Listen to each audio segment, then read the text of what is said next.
Hello and welcome to Sunset Seekers. We're so glad that you could join us for another video.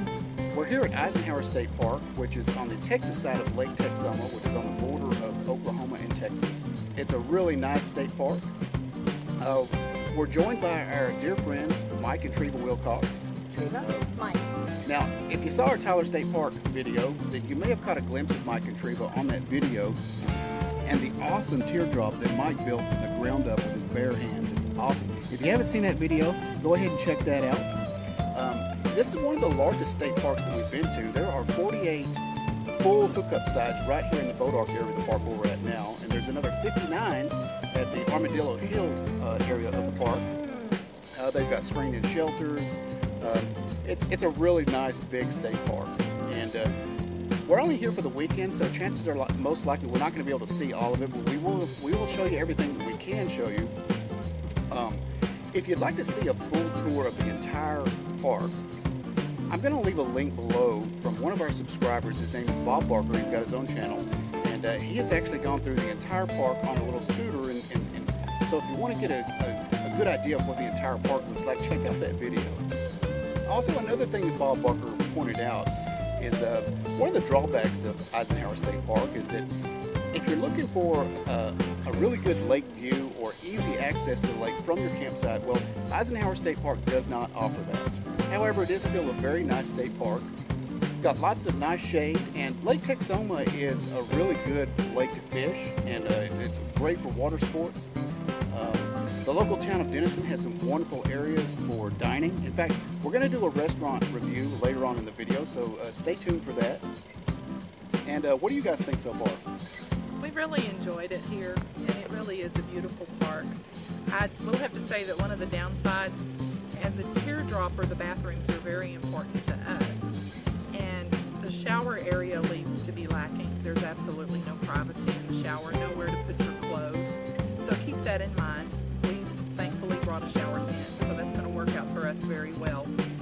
The swimming area was a beautiful area, and you hike down into the swimming area, but we're more mature, and hiking back out of it was quite the challenge. So make sure that mobility is not an issue as you have to hike back up out of the swimming area. That's right. Mike, what do you think so far? I think it's fine.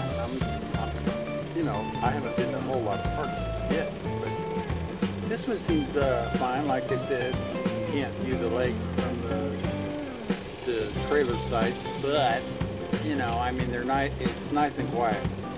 Bois side, Yes. and through the pull-through side of the park. But the other part of the park's a little noisy. Yes. Anyway. We did notice that. Yeah, Armadillo Hill did seem to be a little bit noisy, didn't it? Now, the boat arc area of the park is all pull-through sites, and they're all full hookup. What else do we want to tell them? I agree with Mike. If you want peace and quiet, or a little more quiet, go to Boat Art. If you want a little more activity or loud and rambunctious, then go to Armadillo Hill. Yeah, for whatever reason, this part of the park seems a little bit quieter. Very quiet. But all in all, it's been a very delightful trip so far. We're looking forward to the rest of our stay. We're only going to be here for the weekend, but stay tuned for more.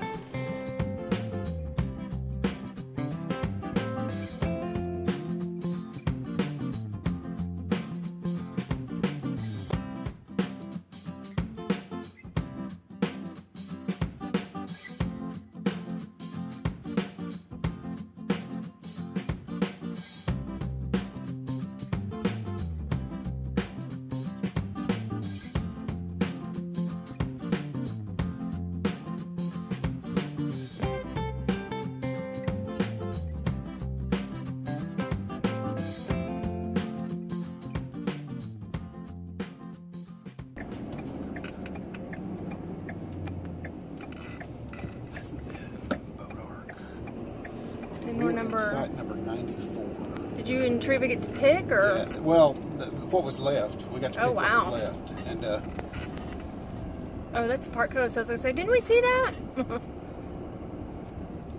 This must be another Park Coast. Yep. Huh.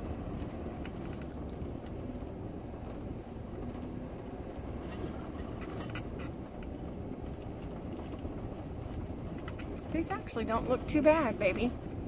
They all seem to be pretty shaded. Well, I asked him about it, and from the ones that were available next to each other, and he said these were the two best spots that were still available, according to what he said. So there's a little dump station. Go to the side of 94.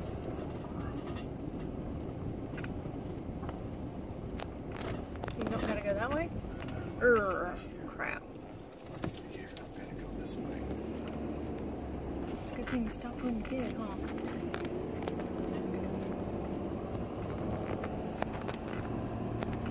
Here's 102. And you said we're what?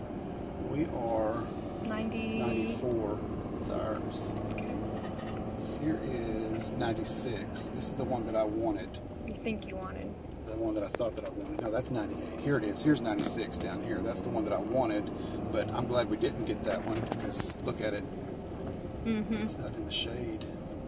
We're in 94. We're in 94, which should be this first one right here. That's 95. Oh, this one on the inside? Okay. This should be 94 right here. Okay, and All right.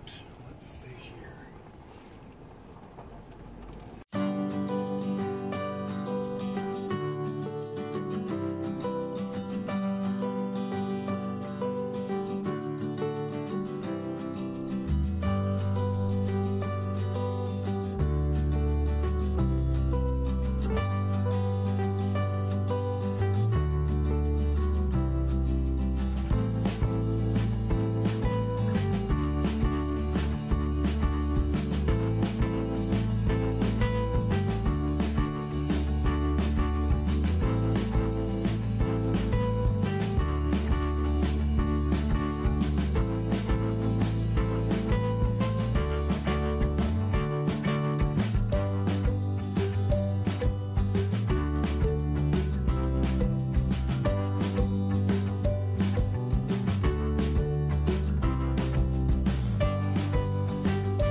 Now that we've had a look at some of the highlights of Eisenhower State Park, it's time for me to get to that restaurant report that I promised you about earlier, and we have several restaurants to report on.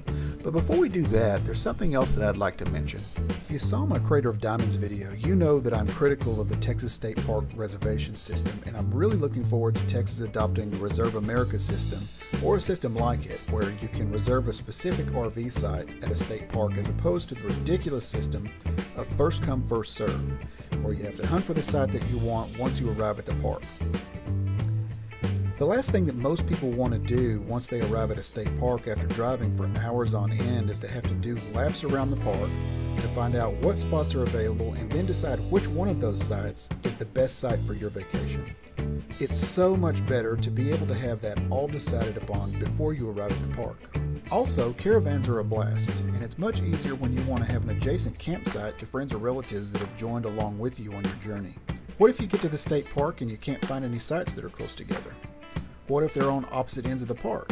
Oh well, that's the way that the Texas State Parks reservation system operates right now. But that's all supposed to change starting sometime this year. Apparently, Texas has heard our complaints, and a change will be in effect with a target date being winter of 2018 according to the Texas Parks and Wildlife website. I'm not sure if this means they're going to the Reserve America system that other state parks use, or if Texas is going to have its own independent system, but this is good news for any RV enthusiast that wants to camp at a state park in the Lone Star State. Although I'm critical of the Texas Parks and Wildlife reservation system, I would like to point out something that I think Texas does really well. In fact, I think that Texas does this better than any other state park system that I've seen so far, and that is state park maps. Here's an example of a Texas State Park map for Eisenhower State Park. A Texas State Park map has a very clear legend that outlines the park facilities, and the visual rendering of the park is much better than other state park maps as well. You can download a PDF of any Texas state park and zoom in to get a better idea of the position of campsites.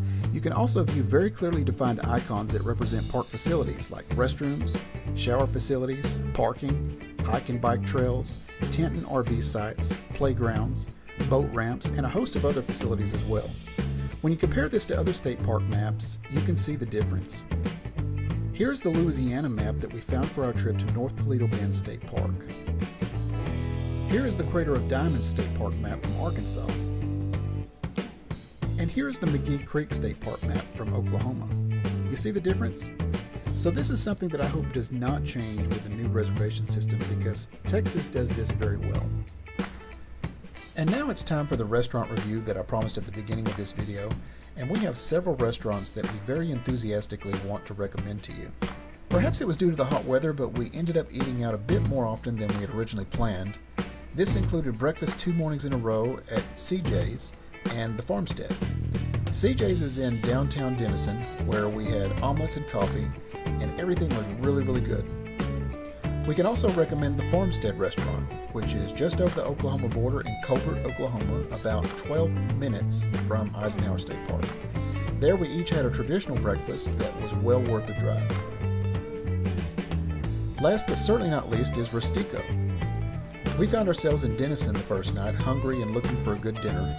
Rustico is a Tex-Mex restaurant that you don't want to miss if you're in the Denison area. Not only did this restaurant have a wonderful atmosphere, the food was excellent and the waitstaff was exceptional.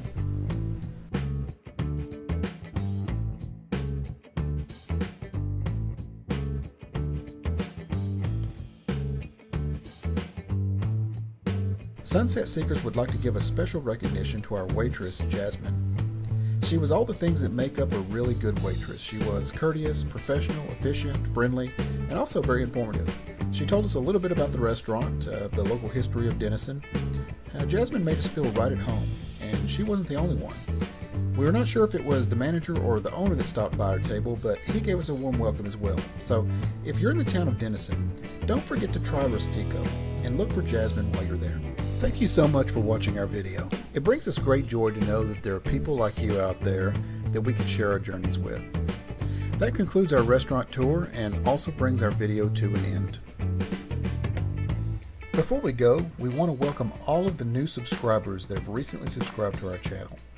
We are absolutely thrilled to now have over 100 subscribers. Our goal is to have 500 by the end of the year, and we are well on our way.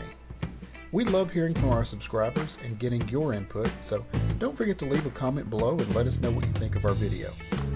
If you're new to Sunset Seekers, we hope you'll visit our channel on YouTube and check out some of our other videos. Also, if you're not a subscriber, click that subscribe button to join us in all our future journeys to state parks across the United States. And once again, thank you for watching.